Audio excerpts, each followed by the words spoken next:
নমস্কার বন্ধুরা, অন্নপূর্ণা রান্নাঘরে আপনাদের সবাইকে স্বাগত জানাই। সবার প্রথমেই বলি শুভ শারদীয়ার অনেক অনেক শুভেচ্ছা ও ভালোবাসা এবং ধন্যবাদ জানাতে চাই তাদেরকে যারা আমাদেরকে সাপোর্ট করছেন। প্লিজ সাবস্ক্রাইব করুন আমাদের চ্যানেলটাকে, আর অনেক অনেক শেয়ার করুন আপনাদের প্রিয়জনদের সাথে, যাতে আমরা আমাদের এই পরিবারটাকে আরও বড় করে তুলতে পারি। ধন্যবাদ। নমস্কার বন্ধুরা, অন্নপূর্ণা রান্নাঘরে তোমাদের স্বাগত। আজকে আমি তোমাদের দেখাবো দই বড়া। দই বড়ার জন্য আমাদের বিশেষ কিছু লাগে না। এই যে এটাকে অনেকেই বলে গোটা কলাই বা বিউলির ডাল। এই ডালটা আমি কালকে রাত্রিতে ভিজিয়ে রেখেছিলাম 150 গ্রাম মতো। এখন আমি সবার আগে এটাকে বেটে নেব। আর আমাদের লাগবে দই, ভাজার জন্য তেল, আর আমরা পরে যদি একটু মশলা ভুজিয়া দিয়ে যেটাকে সাজিয়ে দেবো। এবার আমি এই ভেজানো ডালটাকে বেটে নেওয়ার জন্য মিক্সারে দিয়ে দিলাম। এতে দেব একটু স্বাদ মতো নুন। নুনটা আপনারা স্বাদ মতো দেবেন। বড়ায় যেরকম নুন খাবেন, সাধারণত সবাই বড়ায় হালকাই নুন খায়। একটু গোলমরিচের গুঁড়ো, ছোট চামচের 1 চামচ, একদমই ছোট চামচ, হাফ টিস্পুন বলতে পারেন। আর দেব একটু চিলি ফ্লেক্স। আপনাদের যদি মনে হয় যে চিলি ফ্লেক্স দেবেন না, তাহলে কিন্তু আপনারা লঙ্কার গুঁড়োও দিতে পারেন, হাফ টেবিল স্পুন। এবার দিয়ে আমি এটা বেটে নেব ভালো করে। দেখুন, ডালটাকে আমি একদম পুরো মিহি পেস্ট করে বেটে নিয়েছি, পুরো মিহি, একটুও দানা নেই। আমি যেহেতু বাটার আগেই ডালে সব কিছু দিয়ে দিয়েছিলাম, তাই এখন আর আমার কিচ্ছু মেশাতেও হবে না আর ফেটাতেও হবে না। মিক্সারে বাটার সময় যে ফেটানোটা হয় সেটা কিন্তু অনেক ভালো হয়। এবার আমি বড়াটা করব। বড়া ভাজার জন্য আমি একটা প্যান গরম করতে বসিয়ে দিয়েছি। দিয়ে এবার প্যানটায় আমি একটু বেশি করে তেল দিয়ে দেবো। বড়া ভাজার জন্য তেলটা বেশি লাগবে, পরে তেলটা আপনারা ইউজ করে ফেলতে পারবেন।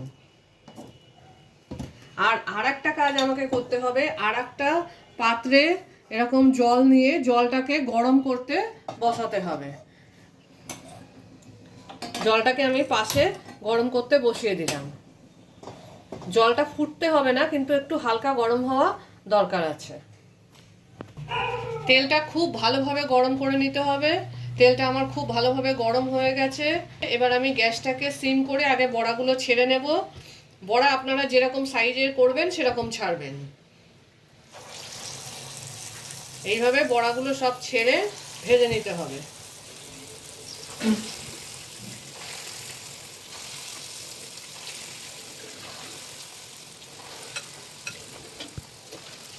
হ্যাঁ, বড়ার কিন্তু দুটো সাইডই খুব ভালো করে ভাজতে হবে। আগে একটা সাইড ভাজা হয়ে গেলে এইভাবে উল্টে দিতে হবে।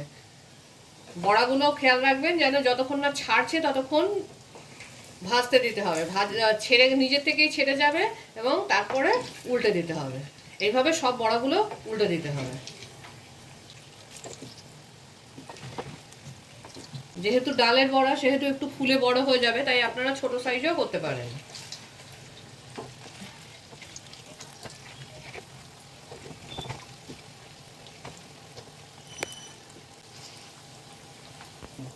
দেখুন, বড়াগুলো সব ভাজা হচ্ছে। চারিদিকে কিন্তু ঘুরিয়ে ঘুরিয়ে একটু লাল করে ভেজে নিতে হবে। এদিকে আমার জলটাও ফুটে এসছে। এবার আমি গ্যাসটাকে নিভিয়ে রেখে দেব। বড়াগুলো কিন্তু ভাজা হতে প্রায় 5-7 মিনিট সময় লাগবে। খুব জোরে আঁচ দিয়ে ভেজে ফেললে ওপরটা লাল হয়ে যাবে, ভেতরটা ভাজা হবে না। তাই একটু সিম মিডিয়াম আঁচ করে এটাকে ভাজতে হবে। বারবার নেড়ে নেড়ে ভাজতে হবে, যাতে বড়া চারিদিকে সমানভাবে ভাজা হয়। যতক্ষণ না বড়াগুলো লালচে হয়ে যাচ্ছে ততক্ষণ আমি ভাজবো। আমার বড়াগুলো ভাজা হয়ে গেছে, দেখুন, ভালো ব্রাউনিশ বা একটু লালচে ভাজা হয়ে গেছে। এবার আমি বড়াগুলোকে তুলে নেব।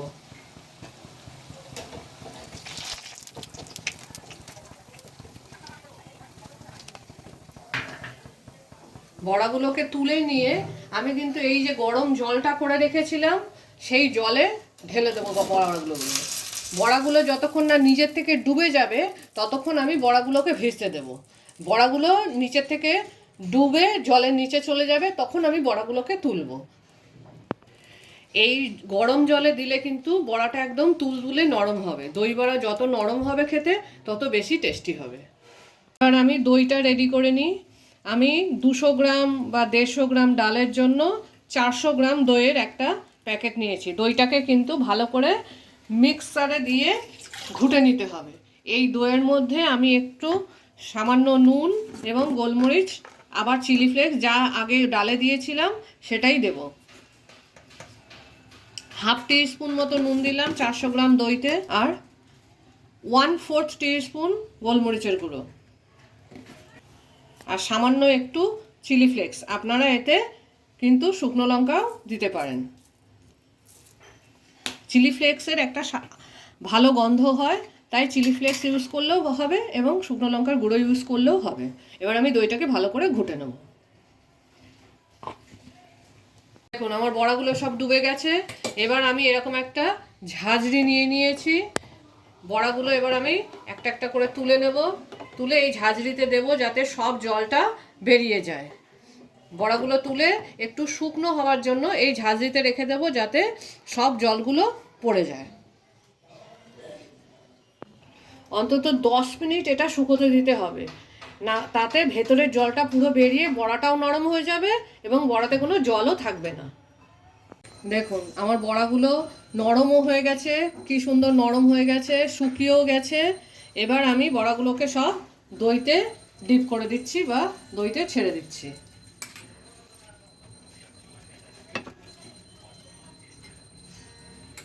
এবার আমি আপনাদের দেখাবো যে কি করে সার্ভ করবেন। এবার আমি এর মধ্যে দুটো বড়া দিয়ে দিলাম।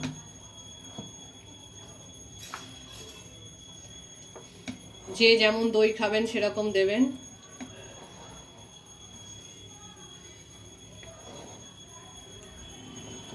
এবার এতে আমি একটু সামান্য বিট নুন বা কালো নুন, একটু গোলমরিচের গুঁড়ো, একটু সামান্য চাট মশলা, আর যেটা দিই সেটা হচ্ছে তেঁতুলের চাটনি, যেটা আমি আগে থেকেই বানিয়ে রেখেছি। আমি পরে অন্য একটা ভিডিওতে এই তেঁতুলের চাটনির রেসিপি দিয়ে দেবো আপনাদের।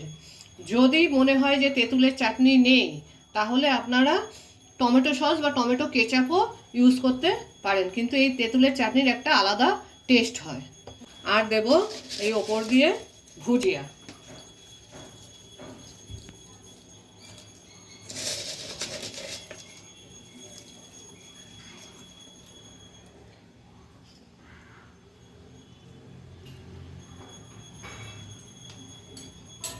আমাদের দই বড়া রেডি। খুবই ভালো এবং টেস্টি খাবার, স্বাস্থ্যকর খাবার। আপনারা বানান, খান এবং কমেন্ট করুন। এই সিম্পল, ইজি অ্যান্ড টেস্টি দই বড়ার রেসিপিটা যদি তোমাদের ভালো লেগে থাকে তাহলে আমাদের চ্যানেলকে প্লিজ লাইক করো, অনেক শেয়ার করো আর সাবস্ক্রাইব করো, এবং নিজের প্রিয়জনদেরও বলো সাবস্ক্রাইব করতে, আর বেল আইকনটা প্রেস করতে ভুলো না। আর কমেন্ট করে আমাদের নিশ্চয়ই জানাও তোমাদের কেমন লাগলো। আর আরও একবার জানাই শুভ শারদীয়ার অনেক শুভেচ্ছা। Thank you for watching.